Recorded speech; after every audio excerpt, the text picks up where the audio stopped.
Kembali di Kompas Petang, Saudara. Sejumlah aktivis menyebut korban tewas akibat protes nasional Iran mencapai lebih dari 2.000 orang. Sementara warga sudah bisa melakukan panggilan telepon ke luar negeri untuk pertama kalinya sejak pihak berwenang memutus komunikasi selama penindakan terhadap para demonstran.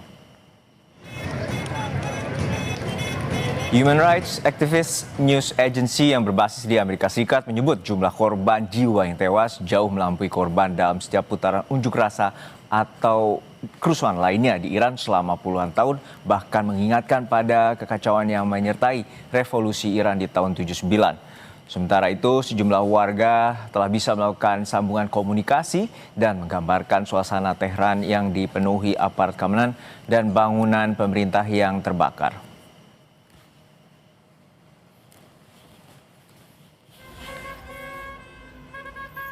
Presiden Amerika Serikat Donald Trump secara terbuka menyuruhkan warga Iran terus melakukan aksi protes di tengah tindakan keras aparat keamanan yang menewaskan ribuan orang. Dalam pernyataan terbarunya, Trump bahkan menjanjikan bahwa bantuan sedang dalam perjalanan bagi para pengunjuk rasa. Pernyataan itu disampaikan sehari setelah juru bicara Gedung Putih mengatakan bahwa serangan udara termasuk di antara banyak opsi yang tengah dipertimbangkan Amerika Serikat. By the way, to all Iranian patriots, keep protesting, take over your institutions if possible, and save the name of the killers and the abusers that are abusing you. You're being very badly abused. And all I say to them is help is on its way. You saw that I put tariffs on anybody doing business with Iran.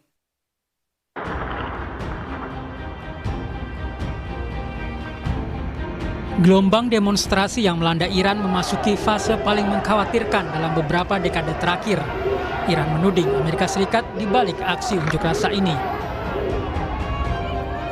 Kedutaan Besar Iran di Jakarta menjelaskan demo itu dipicu masalah ekonomi, tapi disusupi kejahatan terorganisir hingga menimbulkan korban jiwa. Pihak Iran menuding adanya kelompok yang memanfaatkan situasi politik di Iran untuk memancing warga Iran melakukan kerusuhan. Dalam beberapa kasus, unjuk rasa damai telah disalahgunakan secara sengaja oleh sejumlah kecil elemen kekerasan yang berafiliasi terhadap gerakan yang disetir dari luar, sehingga menyebabkan perusakan properti publik, penyerangan terhadap lembaga penegak hukum, dan penggunaan alat pembakar dan bahkan senjata api. Tulis Kedutaan Besar Iran di Jakarta dalam siaran pers yang diterima Kompas TV. Dosen Geostrategi dan Geopolitik Universitas Udayana, Evata Filomeno Borromeo Duarte menyebut dugaan campur tangan Amerika Serikat sangat kuat. Menurutnya, keterlibatan asing bukan berarti kedatangan pasukan militer. Namun bisa saja dilakukan Amerika Serikat dengan menempatkan alat komunikasi di perbatasan Iran dengan tujuan untuk memantau kondisi dalam negeri Iran. Fakta teknisnya kita bisa sama-sama lihat bahwa pertama, ketika rezim Teheran mengaktifkan National Information Network atau intranet lokal mereka dan memastikan akses global demonstran itu terputus sementara, nah respon Amerika Serikat ini sangat teknis dan juga masif ya. Jadi saturasi satelit mereka akhirnya kita lihat bahwa masyarakat itu berharap agar ada aktivasi terminal-terminal Starlink ya di perbatasan barat Kurdistan, terus juga dan di Tenggara Sistan, Balukistan ya.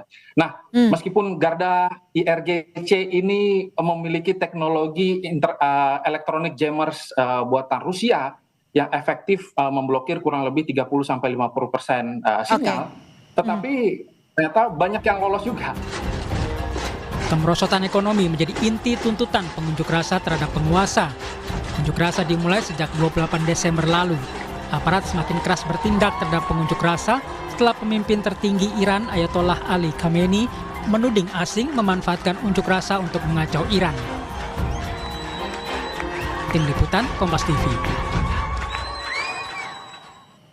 Menteri Luar Negeri Sugiono mengungkapkan komunikasi dengan warga negara Indonesia di Iran mengalami kesulitan di tengah situasi yang terus memanas. Pemerintah mengimbau seluruh WNI di Iran untuk tetap waspada serta menghindari lokasi rawan sambil menyiapkan langkah antisipasi termasuk evakuasi jika diperlukan.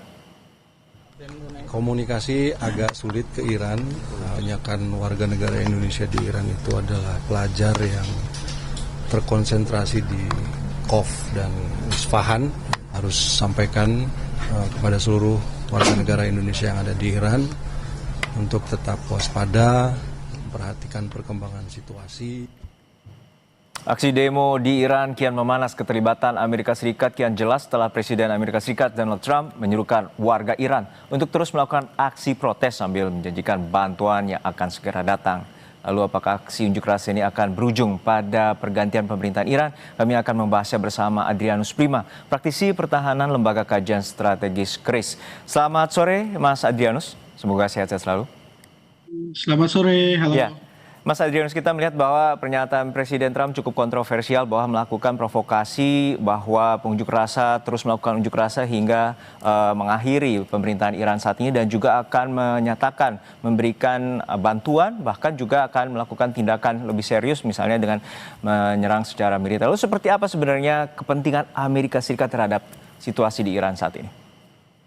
Tentu saja pemerintah Amerika Serikat berkali-kali, baik pemerintahan Trump maupun sebelumnya, secara langsung dan tidak langsung menginginkan perubahan pada rezim Iran. Itu hal yang sama-sama kita ketahui ya.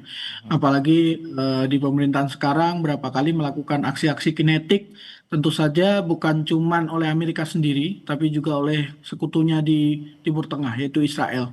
Kita sudah sering melihat aksi-aksi langsung yang tentu saja tujuan utamanya adalah destabilisasi dan juga menggulingkan pemerintahan Iran yang sekarang, begitu. Dan ini apakah juga dampak dari perang Iran-Israel 12 hari yang terjadi pada pertengahan 2025 lalu, dan ini merupakan tindakan skematik yang dilakukan oleh aliansi antara Israel dan Amerika Serikat terhadap pemerintahan Iran? Betul, betul. Jadi kalau saya melihat dan teman-teman melihat juga banyak pakar hubungan internasional melihat ya, ini memang masih berurutan. Tentu saja ini menjadi kesempatan yang baik lah untuk pemerintah Amerika dan pemerintah Israel untuk memperkeruh suasana lah. Meskipun memang demo ini sangat masif ya. Jadi sampai lebih dari 31 provinsi dan lebih dari 100 kota.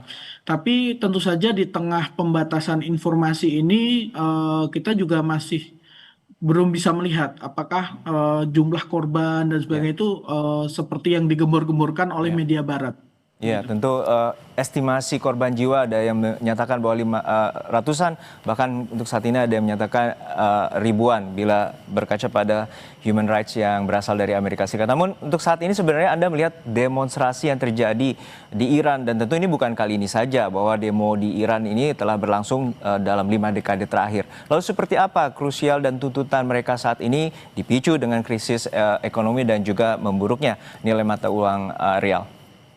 Ya, betul. Tentu saja memang ini tentu saja akumulasi ya, karena kan sanksi internasional terhadap Iran ini terus menerus, dan kemudian pada pemerintahan Trump ini makin diperketat.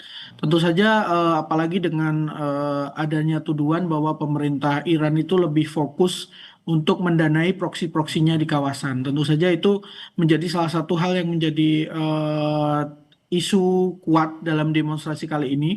Tapi tentu saja kita juga harus melihat bahwa memang salah satu tujuan sanksi ini adalah membuat rezim Iran itu bereaksi. Ya, untuk saat ini sebenarnya apa saja tindakan yang bisa istilah intervensi oleh Amerika Serikat terhadap Iran? Dan Presiden Trump menyatakan akan melakukan bantuan dan juga bahkan opsi mengirimkan pasukan ke sana. Betul.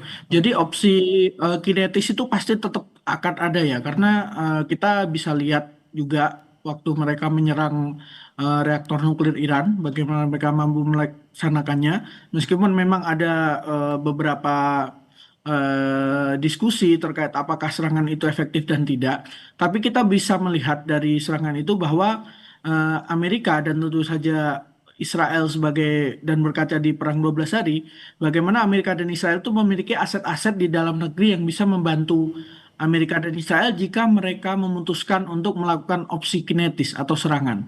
Itu tentu saja kelihatan. Yang kedua, presiden yang dibuat oleh Amerika ketika dia melakukan penculikan terhadap Presiden Maduro.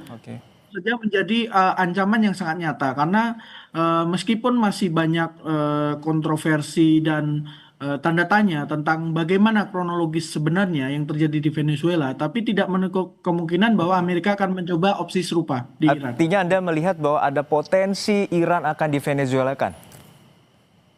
Tentu saja ada, tapi kita harus melihat bahwa kalau secara struktur Iran itu lebih kompleks dibanding Venezuela. Ya. Betul.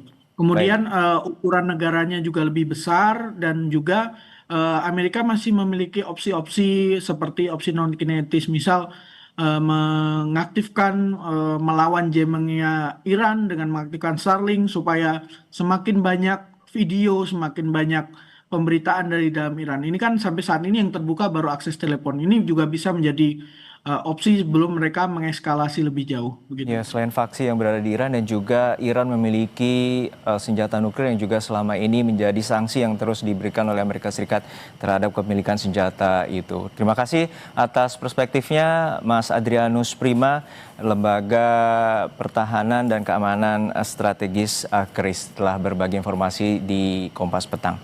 Informasi terhangat lainnya akan kami hadirkan kembali hanya di Kompas Petang usai jeda.